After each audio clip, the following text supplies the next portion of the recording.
여러분 안녕하십니까? 3월 12일 수요일 KNN 뉴스아이 시작합니다. 도심에 언제 무너질지 모르는 연립주택이 있습니다. 벌써 지은 지 43년이 지나면서 이제 이사갈 돈도 없는 노인들만 남아 매일 두려움에 떨고 있는데요. 마침내 공공개발이 추진됩니다. 주우진 기자가 현장에 다녀왔습니다. 제 뒤로 보이는 이 건물, 지어진 지 43년 된 창원 봉합 연립주택입니다. 8개 동 129세대 규모로 지어졌는데요. 언뜻 봐도 굉장히 낡고 또 을씨년스러운 분위기까지 풍깁니다. 건물 가까이 가서 자세히 한번 살펴보겠습니다. 페인트가 다 벗겨진 건물 외벽은 곳곳에 금이가 성한 데가 없습니다. 건물 안은 사정이 더 심각합니다. 이 집은 천장 일부가 무너져 내렸습니다. 밤사이 발밑으로 시멘트 덩어리가 떨어지면서 그날로 이사를 갔습니다. 그날따라 발레를 잔 거라. 머리를? 예. 예. 발밑에 그 돌이 손바닥 이만해 떨어졌어. 와. 그러니까 안 그러면 머리 다쳤으면 돌아가셨을 건데. 천장이 내려앉은 이런 집이 한두 곳이 아닙니다. 40여 년의 세월이 흐르면서 주민들이 하나둘씩 떠나갔고 지금은 전체 세대의 절반 정도인 60여 세대만 남아 있습니다. 이사 갈 돈도 없어서 마지못해 사는 사람들입니다. 집안을 한번 둘러보겠습니다. 빈집인 윗집에서 물이 새 곰팡이 냄새가 코를 찌릅니다. 집이 무너져가지고 한 며칠 전에는 자다가 마구 아이고 야너 오고 난리를 지겠겠네 깨있게는 마구 눈에 눈물 흘러가지고. 유지 보수를 위해 모아둔 돈은 이미 바닥난 지 오래다 보니 건물 수리나 단지 관리는 꿈도 못 꿉니다. 이사 가면서 버린 쓰레기만 쌓여 벌써부터 올여름 벌레 걱정이 태산입니다. 사람한테 달라드는 그 정도지 얼마나 많다고요. 모기가 써도 안 돼. 소용없어. 그동안 재건축 사업은 낮은 사업성으로 무산됐고 민간 투자로 완충 저류 시설을 짓는 방안도 취소됐습니다. 대책을 고심하던 창원시가 최근 공공개발로 가닥을 잡았습니다. 지난해 창원시 의회가 나서 정비구역 해제를 위한 과반수 주민 동의를 이끌어낸 게 해결의 실마리가 됐습니다. 정비구역 지정이 풀리면 과도한 보상을 요구하지 않는 조건으로 창원시가 부지 매입을 검토하기로 한 겁니다. 이게 재건축이 더 안 된다. 시가 매입을 하도록 하자. 여러분들이 자발적으로 해지하는 서류를 만들면 어떻겠느냐. 그렇게 설명을 드리니까 다 그 자리에서 박수치고 막 손잡고 막 울라고 하시는 분들도 계셨어요. 부지에 어떤 공공시설을 지을지를 두고 현재 용역이 진행 중입니다. 1982년 건립된 뒤 43년, 이제 붕괴 직전인 아파트에 살고 있는 주민들은 공공개발 추진에 신락 같은 희망을 걸고 있습니다. KNN 주우진입니다. 한화이글스의 연고지인 대전이 새로운 야구장을 열면서 부산은 자타가 공인하는 가장 낡은 야구장을 가진 도시가 됐습니다. 구도라는 말이 무색할 정도인데요. 사직구장 리모델링은 오는 2028년에나 시작할 수 있는데 첫걸음부터 삐그덕거리고 있습니다. 이민재 기자입니다. 1985년 문을 열어 지은 지 40년이 된 부산 사직야구장. 야구의 수도 부산을 연고지로 하는 롯데자이언츠의 홈 경기장인데 2천억 원을 들여 새롭게 문을 연 한화이글스의 새 구장에 비하면 초라하기 이를 데 없습니다. 사직구장이 조금 많이 오래된 게 하는 것 같아요. 아버지 손잡고 치킨 먹으면서 볼 때랑 지금이랑 거의 별 차이가 없게 느껴집니다. 그때의 팬으로서 좋은 구장에서 좋은 경기 보는 게 더 저희 입장에서는 좋으니까. 물론 이곳 사직구장도 리모델링 계획은 있습니다. 문제는 당장 올해부터 이곳 사직구장에서 줄지어 큰 행사가 있다는 겁니다. 결국 2028년에 첫 삽을 떠 2031년에나 개장할 수 있습니다. 처음엔 돔구장이 지어지나 했지만 1조 원 이상의 예산이 필요하다 보니 3,400억 원을 들여 개방형 구장을 짓는 것으로 절충했습니다. 신구장에 대한 민간 투자 의향서를 부산시에 제출했으며 이후 부산시와는 부산의 특성을 살린 야구장을 만들기 위해 지속적으로 협의하고 있습니다. 예산은 부산시가 70%, 롯데가 30%를 부담하기로 했습니다. 부산시는 여야 국회의원까지 동원해 국비 300억 원 확보에 나섰지만 결과는 실패. 결국 예산이 확보되기 전에 계획만 발표한 셈이 됐습니다. 예산 확보에 대한 필요성을 다 충분히 공감을 해주고 계십니다. 그리고 문체부에서도 그 적극적으로 예산의 편성에 대한 의지도 가지고 있기 때문에 부산시에서는 더 적극적으로 해서 꼭 국비 확보가 문제없도록 진행하도록 하겠습니다. 국비 확보에 차질이 생기면서 사직야구장 재건축의 첫걸음인 설계 공모마저 멈춰버린 상황. 다음 달 행안부 중앙투자심사를 통과하지 못하면 추경을 받는 것 외엔 국비를 탈 방법은 없습니다. KNN 이민재입니다.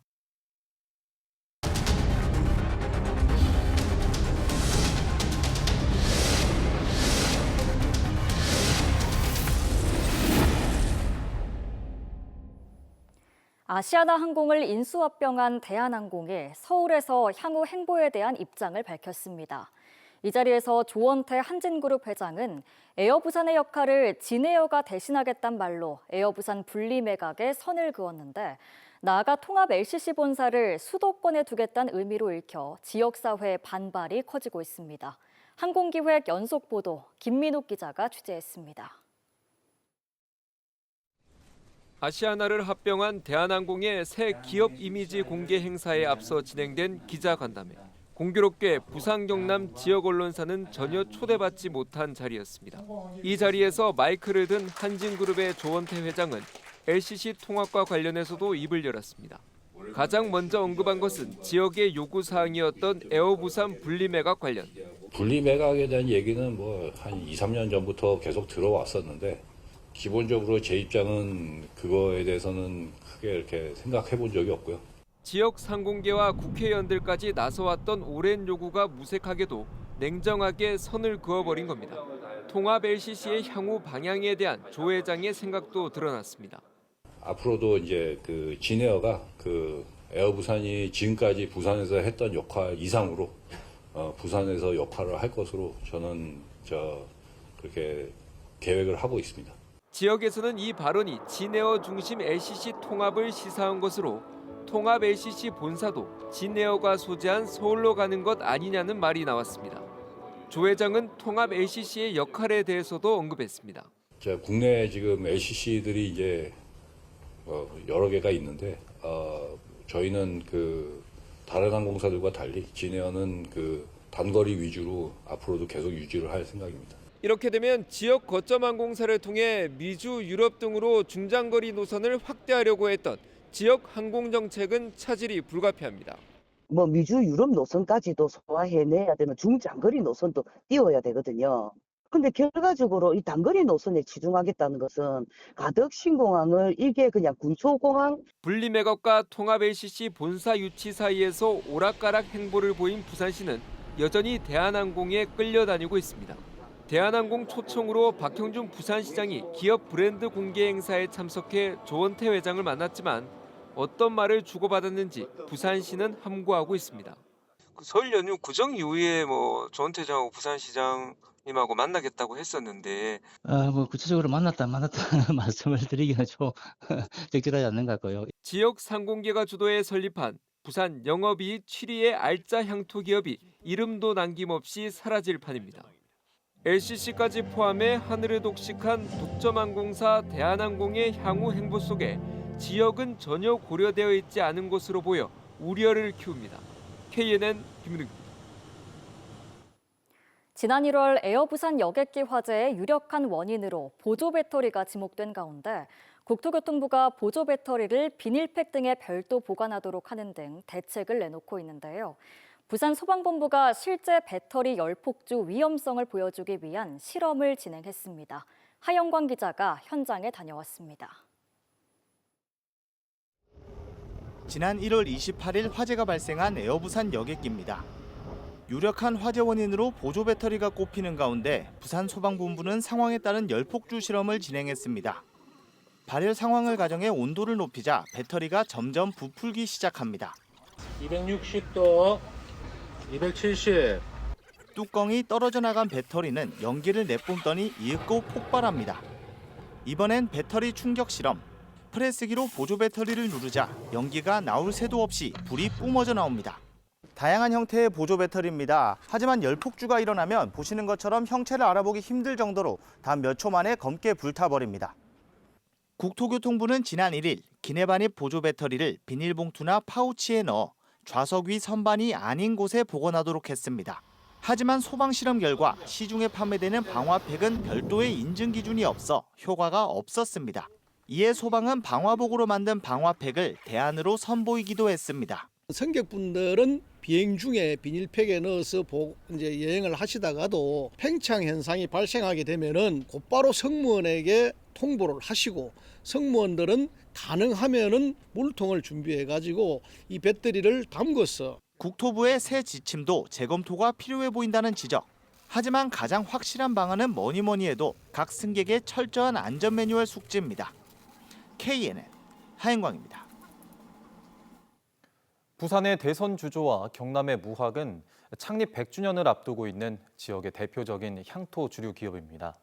저도주 제품과 소비자 맞춤형 마케팅으로 업계 라이벌의 선의의 경쟁은 이어지고 있다는데요.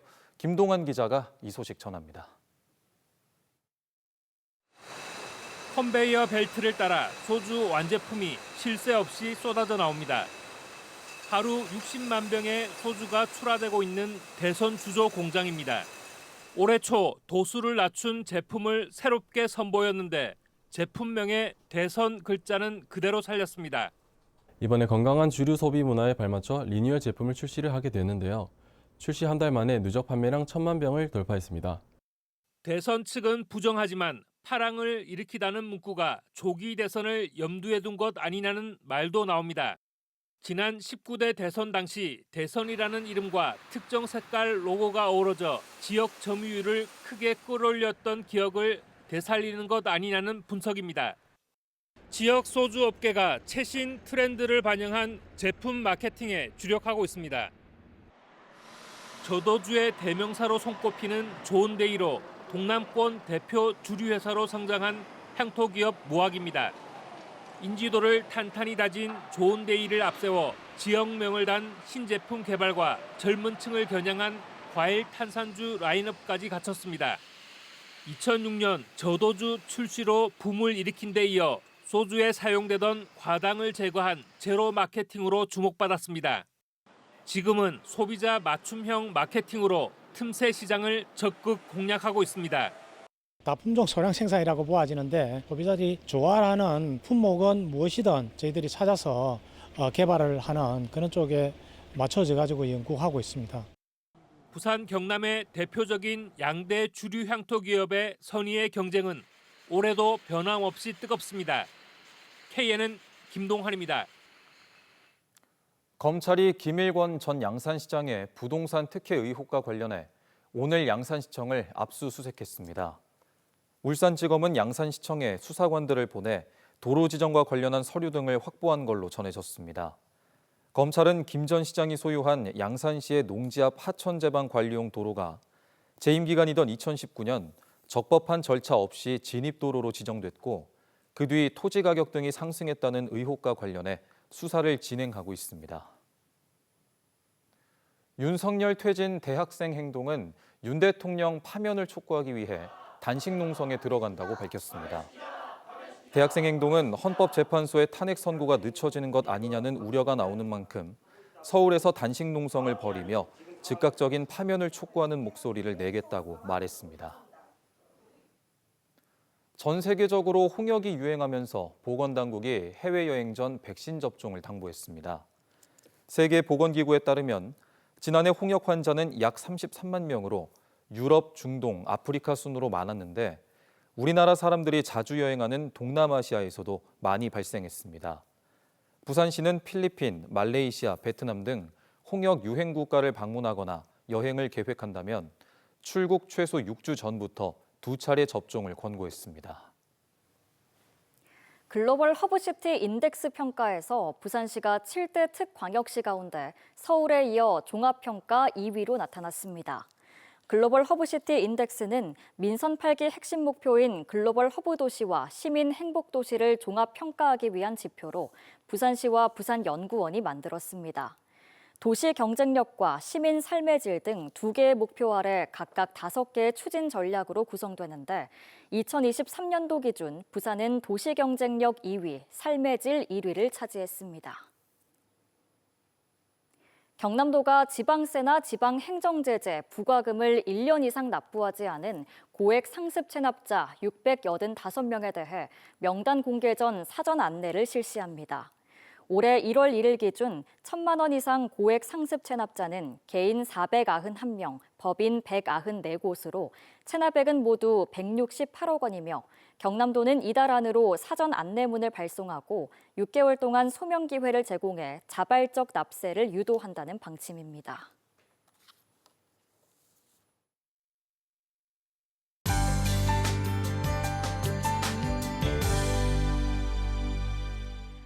계절의 시계가 한 달가량 앞서 나간 듯 합니다. 오늘 내륙 곳곳에 한낮에 20도까지 오르며 다소 덥게도 느껴졌는데요. 내일도 온화한 날은 이어지겠습니다. 다만 내륙을 중심으로 일교차가 크기 때문에 감기 조심하시기 바랍니다. 날은 포근하지만 공기는 탁하겠습니다. 황사의 영향으로 전국적으로 대기질 좋지 못한데요.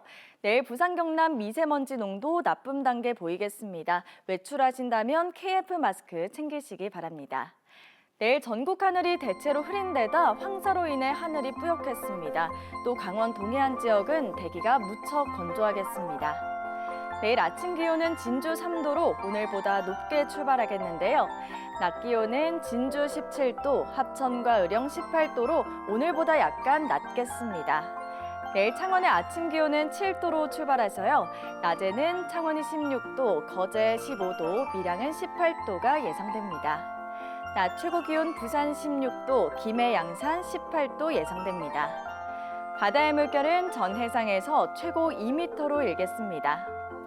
모레까지는 포근한 날이 이어지겠고 주말과 휴일에는 비가 내리면서 평년 기온을 되찾겠습니다. 날씨였습니다.